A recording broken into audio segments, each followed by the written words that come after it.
லட்டு தாங்க செய்ய போகிறோம். கண்டிப்பாக நீங்களும் ட்ரை பண்ணி பாருங்கள்.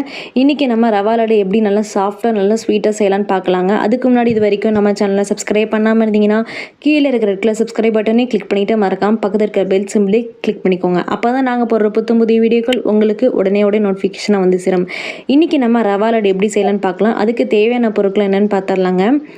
இன்றைக்கி நான் வந்து 1 கப் அளவு ரவை எடுத்திருக்கேன். நீங்கள் எந்த கப்புக்கு 1 கப் அளவு ரவை எடுக்கிறீங்களோ அந்த கப்புக்கு நீங்கள் 3/4 கப் அளவு சர்க்கரை எடுத்துக்கோங்க. இன்றைக்கி நான் வந்து பால் காய்ச்சி எடுத்திருக்கேன். நல்லா ஆற வச்சு எடுத்துக்கோங்க. பாலில் எந்த தண்ணி ஊற்றாமலே காய்ச்சிக்கோங்க.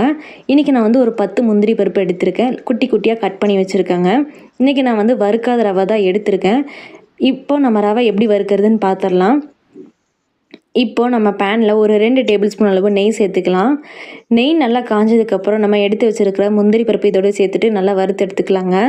இன்றைக்கி நான் வந்து திராட்சை எதுவும் சேர்க்கலை. உங்களுக்கு வந்து திராட்சை சேர்க்கணும் அப்படின்னு நினச்சிங்கன்னா நீங்கள் முந்திரி பருப்பு வறுக்கும் போது நீங்கள் திராட்சையும் சேர்த்து வறுத்துக்கலாம். முந்திரி பருப்பில் நமக்கு லைட்டாக கலர் சேஞ்ச் ஆகும். கலர் சேஞ்ச் ஆனதுக்கப்புறம் நம்ம எல்லாத்தையும் எடுத்துடலாங்க. இப்போ பாருங்கள், முன்னே இருந்தது கூட இப்போ நமக்கு லைட்டாகவே நல்லா கலர் சேஞ்ச் ஆயிடுச்சு. இப்போ நம்ம இந்த ஸ்டேஜில் ஸ்டவ்வை கொஞ்சம் சிம்மில் வச்சுட்டு எல்லா பருப்பையும் நம்ம எடுத்துடலாம்.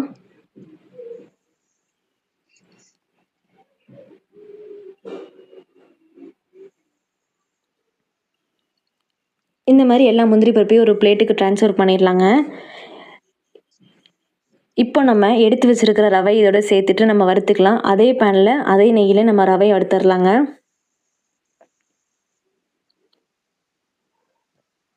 இப்போ நம்ம ரவையை ஆட் பண்ணி வறுத்துடலாம். ரவை வந்து நமக்கு வந்து ரொம்ப நேரம் வறுக்கணும்லாம் கிடையாது. ரவையிலேருந்து நமக்கு நல்ல மணம் வர அளவுக்கு நம்ம நல்லா வறுத்து எடுத்துடலாங்க. ரொம்ப நேரம் நம்ம வறுத்துட்டோம் அப்படின்னா நமக்கு வந்து உருண்டை பிடிக்கிறதுக்கு வராது. அதனால நம்ம மணம் வர அளவுக்கு மட்டும் ரவையை வறுத்துக்கலாம். இந்த மாதிரி நல்லா கிளறி விடுங்க.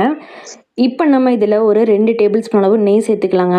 இன்றைக்கி நான் வந்து ரவா லட்டு செய்கிறதுக்கு ரொம்ப நிறைய நெய்லாம் சேர்க்கல. வெறும் 5 டேபிள் ஸ்பூன் நெய்யை வச்சு தாங்க இன்றைக்கி நான் செஞ்சுருக்கேன். நீங்களும் அதே மெத்தடில் ஃபாலோ பண்ணுங்கள். ரொம்பவே டேஸ்ட்டாக இருக்கும். இப்போ நெய் ஆட் பண்ணதுக்கப்புறம் நல்லா கிளறி விட்டுறலாம்.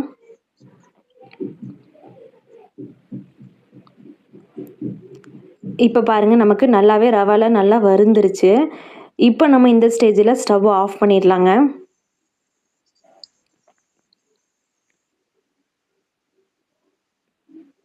நல்லா ஸ்டவ் ஆஃப் பண்ணிவிட்டு லைட்டாக நல்லா கிளறி விட்டுக்கோங்க. இப்போ நம்ம சுகர் பவுடர் பண்ணிடலாம். இன்றைக்கி நான் வந்து சுகர் எடுத்திருக்கேன்.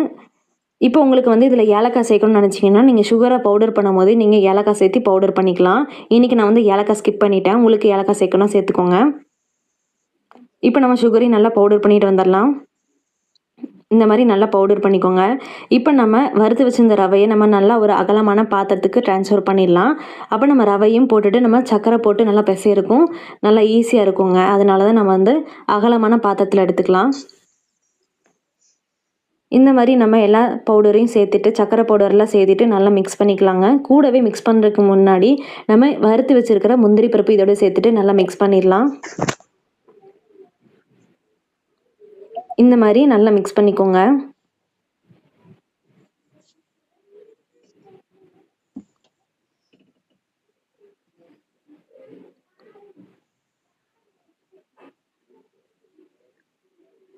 இந்த மாதிரி எந்த ஒரு பால்ஸ் எதுவுமே இல்லாமல் நல்லா மிக்ஸ் பண்ணிக்கோங்க.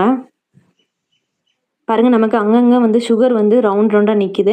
அதெல்லாம் கொஞ்சம் நல்லாவே மிக்ஸ் பண்ணி விட்டுக்கோங்க. இன்றைக்கி நம்ம வந்து உருண்டை பிடிக்கிறதுக்கு பால் வச்சு தான் உருண்டை பிடிக்க போகிறோம்.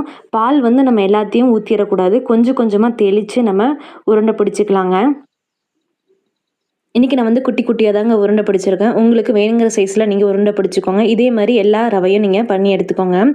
அவ்வளோதாங்க. ரொம்பவே சிம்பிளான, ரொம்பவே டேஸ்டியான, நல்லா சாஃப்டான ரவா லட்டு ரெடி ஆயிடுச்சு. தீபாவளி ஸ்பெஷலாக கண்டிப்பாக உங்கள் வீட்லேயும் நீங்கள் ட்ரை பண்ணி பாருங்கள். இந்த லட்டு வந்து நீங்கள் மினிமம் ஒரு 3 நாளைக்கு ஏர் கண்டெய்னர் பாக்ஸில் ஸ்டோர் பண்ணி சாப்பிட்டுக்கலாம். ஏன் அப்படின்னா நம்ம பால் சேர்த்திருக்கனால நமக்கு வந்து சீக்கிரமாக கெட்டு போயிடும். மினிமம் ஒரு 3 நாளைக்கு வச்சு சாப்பிட்றதுக்கு ட்ரை பண்ணி பாருங்கள். கண்டிப்பாக நீங்களும் ட்ரை பண்ணி பார்த்துட்டு உங்களோட ஃபீட்பேக்ஸ் எனக்கு கீழே கமெண்ட் செக்ஷனில் சொல்லுங்கள். அதுக்கு முன்னாடி இது வரைக்கும் நம்ம சேனலை சப்ஸ்கிரைப் பண்ணாமல் இருந்தீங்கன்னா கீழே இருக்கிற சப்ஸ்கிரைப் பட்டனையும் கிளிக் பண்ணிவிட்டு மறக்காமல் பக்கத்தில் இருக்க பெல் சிம்பிளையும் கிளிக் பண்ணிக்கோங்க. அப்போ தான் நாங்கள் போடுற புதிய வீடியோக்கள் உங்களுக்கு உடனே நோட்டிஃபிகேஷனாக வந்து சேரும். தேங்க்யூ. Gen Reviews.